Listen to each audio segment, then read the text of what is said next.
Hello family, అందరికీ good afternoon. అందరు lunch చేశారా? నాది ఇప్పుడే అయిపోయిందండి.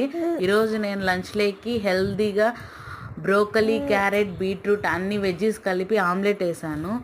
చాలా అంటే చాలా టేస్టీగా అండ్ హెల్తీగా కూడా ఉంటుంది. ఎప్పుడన్నా ఒకసారైనా హెల్తీ ఫుడ్ తినాలి కదా, రోజు జంక్ ఫుడ్ ఇవి. వాటిని బ్యాలెన్స్ చేయాలంటే ఖచ్చితంగా హెల్తీ ఫుడ్ కూడా తీసుకోవాలి ఈక్వల్గా. అందుకోసం బ్రోకలీని వేడి నీళ్ళలో కాసేపు వేసి పక్కకు తీసి చిన్నగా కట్ చేశానండి. అలాగే బీట్రూట్, క్యారెట్ అన్నీ తురుము పట్టేశాను. వెల్లుల్లి చిన్నగా కట్ చేసి, ఆనియన్ కూడా చిన్నగా కట్ చేశాను. తర్వాత ప్యాన్లో కొద్దిగా ఆయిల్ యాడ్ చేసి అందులో వెల్లుల్లి, కట్ చేసిన మిర్చి వేసి కొద్దిగా ఫ్రై అవ్వనివ్వండి. అందులోనే ఆనియన్స్, కొద్దిగా సాల్ట్ స్ప్రింకిల్ చేసి కొద్దిసేపు అలా సాట్ చేసేయండి.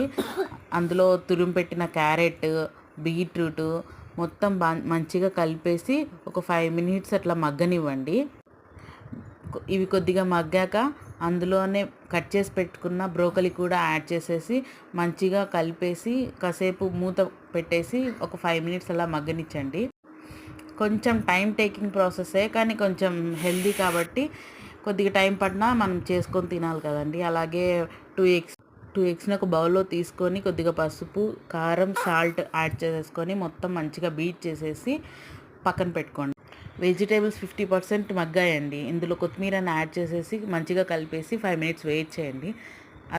మొత్తం తీసేసి ఎగ్ కలిపి పెట్టుకున్న మిశ్రమంలో వేసేసి మంచిగా ఇంకొకసారి కలిపి వేసేయండి. ప్యాన్ పెట్టేసి ఆయిల్ రాసేసి మంచిగా హీట్ అయినా చెక్ చేసేసి ఒక 2 స్పూన్స్ తీసేసి మొత్తం ఆమ్లెట్ లాగా స్ప్రెడ్ చేయండి. ప్యాన్ పైన కాస్త లైట్గా ఆయిల్ వేసేసి కొద్దిగా మంటను సిమ్లో పెట్టేసి ఒక 5 మినిట్స్ అలా ఉంచేయండి. పైన ఏదైనా లిడ్తో కవర్ చేసేయండి. తర్వాత టర్న్ చేసుకోండి. ఆమ్లెట్ అయితే మంచిగా ఉందండి, ఫ్లఫీగా వచ్చింది అండ్ సాఫ్ట్గా ఉంది. వెజిటేబుల్స్ కూడా ఎక్కువ కుక్ అవ్వలేదు. ఎలా కావాలో అలానే చేసుకున్నాను. టేస్ట్ అయితే చాలా బాగుంది. కూడా వేసేసుకున్నానండి. సేమ్ లంచ్లోకి ఇదే హెవీ అయిపోతుంది, అందుకే రైస్ కొద్దిగా వేసుకొని 2 ఆమ్లెట్స్ వేసుకున్నానండి.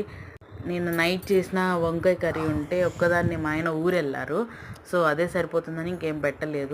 ఈ మధ్య నేను రైస్లో కొద్దిగా పెసరపప్పు వేసి యాడ్ చేసి డైరెక్ట్ కుక్ చేస్తున్నానండి. ఎందుకంటే కాప్స్తో పాటు కొంచెం ప్రోటీన్ కూడా వెళ్తుంది కదా అని అనేసి రైస్తో పాటే గ్రీన్ పెసర ఉడకబెట్టేస్తున్నాను.